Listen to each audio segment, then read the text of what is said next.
Hello दोस्तों, आशा करता हूँ आप सब ठीक होंगे। स्वागत है आपका अपने YouTube channel only selection point पर। चलिए देखते हैं भूगोल के कुछ महत्वपूर्ण प्रश्नों को, लेकिन उससे पहले चैनल को सब्सक्राइब कर लीजिए और बेल आइकन को दबा लीजिए। चलिए पहला प्रश्न देखते हैं। निम्नलिखित में से कौन सी एक कृत्रिम झील है? कोडाई कनाल, नैनीताल, कोलेरू, रेणुका। ए, बी, सी या फिर डी? बताइए इसका सही आंसर क्या होगा। इसका जो सही आंसर है वो हो जाएगा ऑप्शन ए, कोडाई कनाल। तमिलनाडु राज्य में स्थित एक मानव निर्मित झील है। तमिलनाडु राज्य में स्थित एक मानव निर्मित झील है, जबकि अन्य तीनों नैनीताल, कोल्लेरू और रेणुका ये प्राकृतिक झीलें हैं। देखिए कोडाई कनाल झील तमिलनाडु राज्य में स्थित है और यह मानव निर्मित झील है, जबकि अन्य झीलें प्राकृतिक झीलों के उदाहरण हैं। चलिए अगला प्रश्न देखते हैं। निम्नलिखित में से कौन सी नदी पश्चिम की ओर प्रवाहित होती है? पश्चिम की ओर प्रवाहित होती है। गोदावरी, पेरियार, तुंगभद्रा, कावेरी। बताइए इसका सही आंसर क्या होगा। ऑप्शन ए, बी, सी या फिर डी? इसका जो सही आंसर हो जाएगा ऑप्शन बी, पेरियार नदी पश्चिम की ओर, मतलब ये अरब सागर में गिरती है, अरब सागर में गिरती है। जबकि अन्य नदियाँ जो हैं जैसे गोदावरी हो गई, तुंगभद्रा, कावेरी, ये पश्चिम बंगाल मतलब बंगाल की खाड़ी में गिरती हैं। ठीक है। और आपको बता दें ये पेरियार जो है वह केरल की दूसरी सबसे बड़ी नदी है। देखिए पेरियार नदी पश्चिम की ओर प्रवाहित होने वाली एक मुख्य नदी है, जिसका उद्गम अन्नामलाई पहाड़ी से होता है। यह बेम्बानड झील में अपना पानी गिराती है।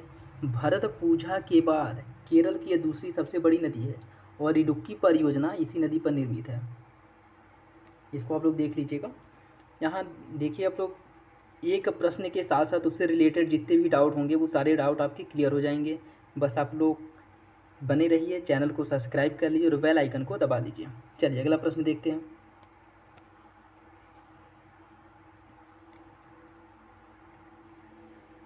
निम्नलिखित में से कौन ब्रह्मपुत्र की सहायक नदी नहीं है? संकोश, स्वर्णरेखा, जिया भरेली, अमोचू। ए, बी, सी या फिर डी? बताइए इसका सही आंसर क्या होगा। इसका जो सही आंसर है वो हो जाएगा ऑप्शन बी, स्वर्णरेखा ब्रह्मपुत्र की सहायक नदी नहीं है, जबकि संकोश, जिया भरेली, आमोचू, पगलादिया और भी बहुत सारी इसकी सहायक नदियाँ हैं। देखिए ब्रह्मपुत्र नदी का उद्गम मानसरोवर झील के निकट कैलाश श्रेणी के चेमायुंगडुंग ग्लेशियर से होता है और यह बंगाल की खाड़ी में अपना मुहाना बनाती है। इसकी सहायक नदियाँ दिबांग, दिहांग, लोहित, धनश्री, कलंग, जिया भरेली, पगलादिया, मानस, तुरसा या अमोचू, ये सब इसकी सहायक नदियाँ हैं। जबकि स्वर्णरेखा जो है इसका उद्गम छोटा नागपुर पठार से होता है और ये भी बंगाल की खाड़ी में अपना मुहाना बनाती है। और इसकी सहायक नदियाँ खरकई, रारू, यह इसकी सहायक नदियाँ हैं। किसकी? स्वर्णरेखा की सहायक नदियाँ हैं। जबकि ब्रह्मपुत्र की सहायक नदी, आप इसको एक बार देख लीजिएगा, इसका उद्गम कहाँ से होता है? चेमायुंगडुंग ग्लेशियर से होता है और इसकी सहायक नदियाँ दिबांग, दिहांग, लोहित, धनसिरी, कलंग, जिया भरेली, पगलादिया, मानस, तुरसा या अमोचू। ठीक है। ऐसे जो है ट्रिब्यूटरी पूछ दे करके क्वेश्चंस पूछ लेते हैं बहुत ज़्यादा, तो ये आप लोग ध्यान में रखिएगा, फिर एग्जाम में जो है आसानी रहेगा। चलिए अगला प्रश्न देखते हैं। हिमालय की किन दो श्रेणियों के मध्य सिंधु नदी प्रवाहित होती है? हिमालय की किन दो श्रेणियों के मध्य सिंधु नदी प्रवाहित होती है? पीर पंजाल और जास्कर, धौलाधर और पीर पंजाल, लद्दाख और जास्कर या फिर जास्कर और धौलाधर? बताइए इसका सही आंसर क्या होगा। ए, बी, सी या फिर डी? इसका जो सही आंसर है वो हो जाएगा ऑप्शन सी, सिंधु नदी लद्दाख एवं जास्कर के मध्य से प्रवाहित होती है। ठीक है। देखिए सिंधु नदी का उद्गम तिब्बत में कैलाश पर्वत श्रेणी के बोखचू हिमनद से होता है, जिसे तिब्बत में शिंगी खम्बान के नाम से जाना जाता है और यह हिमालय श्रेणी में लद्दाख तथा जास्कर के मध्य से प्रवाहित होती है। श्योक, गिलगित, जास्कर, हुंजा, नुब्रा, तोची, गोमल इसकी सहायक नदियाँ हैं। ठीक है, इसको देख लीजिएगा। ये देख लीजिए कहाँ से प्रवाहित होती है, या फिर से ये भी पूछ लिया कि तिब्बत में इसको किस नाम से जाना जाता है, तो तिब्बत में इसको सिंगी खम्बान के नाम से जाना जाता है और हिमालय श्रेणी के लद्दाख एवं जास्कर के मध्य से प्रवाहित होती है और इसकी जो ट्रिब्यूटरी हैं श्योक, गिलगित, जास्कर, हुंजा, नुब्रा, तोची, कोमल, ये सब इसकी सहायक नदियाँ हैं। चलिए अगला प्रश्न देखते हैं। निम्नलिखित में से कौन सी नदी सतपुड़ा और विंध्यन के मध्य भ्रंश घाटी से होकर प्रवाहित होती है? नर्मदा, ताप्ती, लूनी, साबरमती। बताइए इसका सही आंसर क्या होगा, ए, बी, सी या फिर डी? इसका जो सही आंसर है वो हो जाएगा ऑप्शन ए, नर्मदा नदी। ये सतपुड़ा और विंध्यन के मध्य, सतपुड़ा विंध्यन के मध्य भ्रंश घाटी से होकर प्रवाहित होती है। वैसे आपको बता दें कि ये चारों नदियां अरब सागर में गिरती हैं, अरब सागर में प्रवाहित होती हैं, लेकिन सतपुड़ा और विंध्यन के मध्य जो भ्रंश घाटी से प्रवाहित होती है वो है नर्मदा नदी। और आपको ये भी बता दें कि अरब सागर में गिरने वाली नदियाँ डेल्टा का निर्माण नहीं करती हैं, जबकि बंगाल की खाड़ी में गिरने वाली नदियाँ डेल्टा का निर्माण करती हैं। ठीक है, इसको देख लीजिएगा। नर्मदा, ताप्ती, लूनी और साबरमती ये सभी नदियाँ अरब सागर में गिरती हैं। देखिए, नर्मदा का उद्गम अमरकंटक पहाड़ी से होता है, उत्तर में विंध्यन और दक्षिण में सतपुड़ा के मध्य प्रवाहित होती है। और धुआंधार जलप्रपात इसी नदी पर स्थित है। और ये भी पूछ सकता है कि धुआंधार जलप्रपात किस राज्य में है, तो ये जो है मध्य प्रदेश राज्य में है। इसको भी ध्यान में रखिएगा, धुआंधार जलप्रपात जो है मध्य प्रदेश राज्य में है।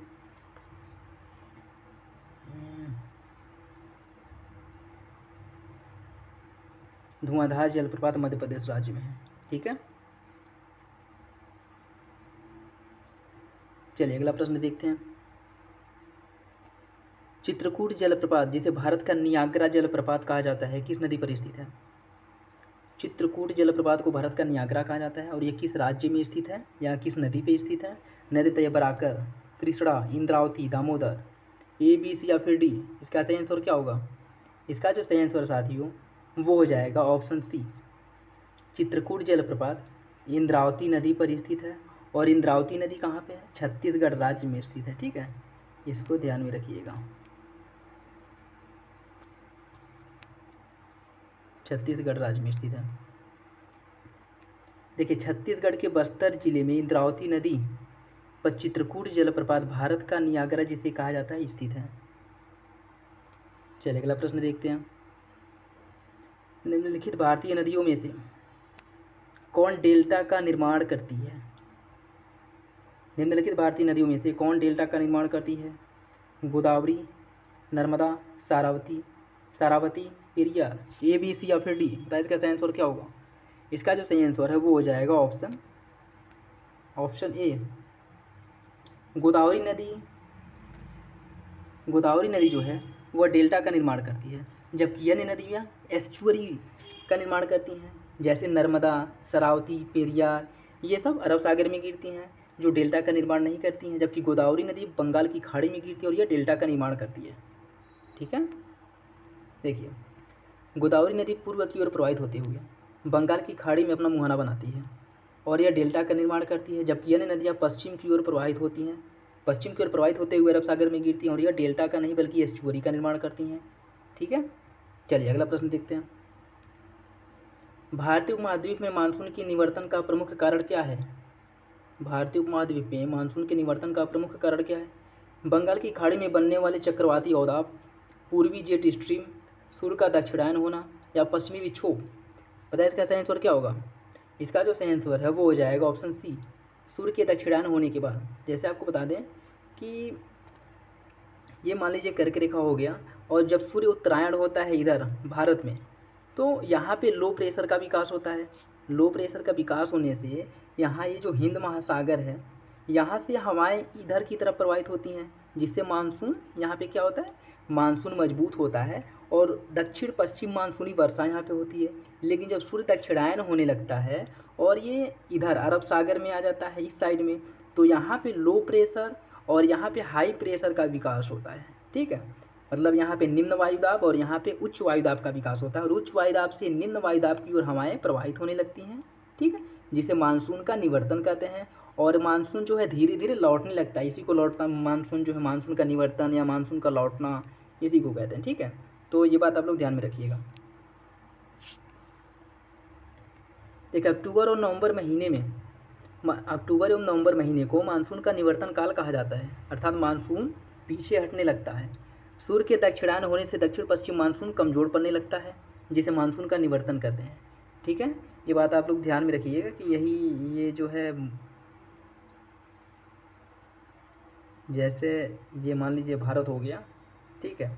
जब सूर्य इधर रहता है कर्क रेखा के इस साइड में, ठीक, उत्तर में, तो मानसून जो है यहाँ पे लो प्रेशर का विकास होता है और हवाएं इधर से प्रवाहित होती हैं और यहाँ पे मानसूनी वर्षा होती है। लेकिन जब अक्टूबर नवंबर महीने में यही सूर्य जो है इधर हो जाता है, ठीक है, तो यहाँ पे हाई प्रेशर का विकास हो जाता है, यहाँ पे लो प्रेशर का विकास हो जाता है।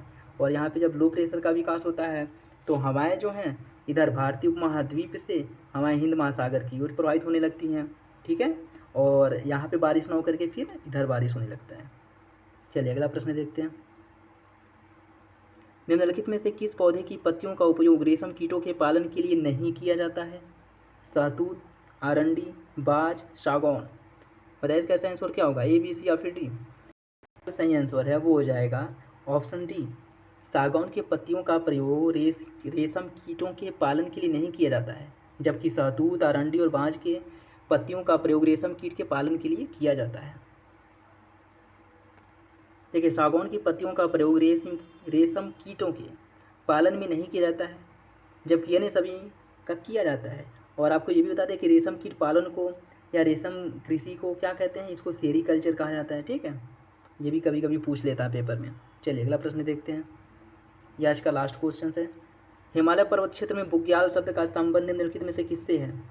गहरी चौड़ी घाटियों से, ऊंचे पर्वतीय क्षेत्रों में रहने वाले लोगों से, ऊंचाई पर स्थित घास के मैदान से, या नदी अपवाह क्षेत्र में स्थित घास के मैदान से। बताइए इसका सही आंसर क्या होगा, ए, बी, सी या फिर डी? इसका जो सही आंसर है वो हो जाएगा ऑप्शन सी। ऊंचाई पर स्थित घास के मैदानों को बुग्याल कहा जाता है, ठीक है। देखिए, हिमालय पर्वतीय क्षेत्र में ऊंचाई पर स्थित घास के मैदानों को बुग्याल कहा जाता है। घास के मैदानों को बुग्याल कहा जाता है हिमालय पर्वतीय क्षेत्र में। ये था आज का लास्ट क्वेश्चन। अगर वीडियो आपको अच्छा लगा हो तो लाइक करिए, कमेंट करिए, और यदि नए हो तो चैनल को सब्सक्राइब कर लीजिए, बेल आइकन को दबा लीजिए। मिलते हैं अगले सेक्शन में, तब तक के लिए धन्यवाद।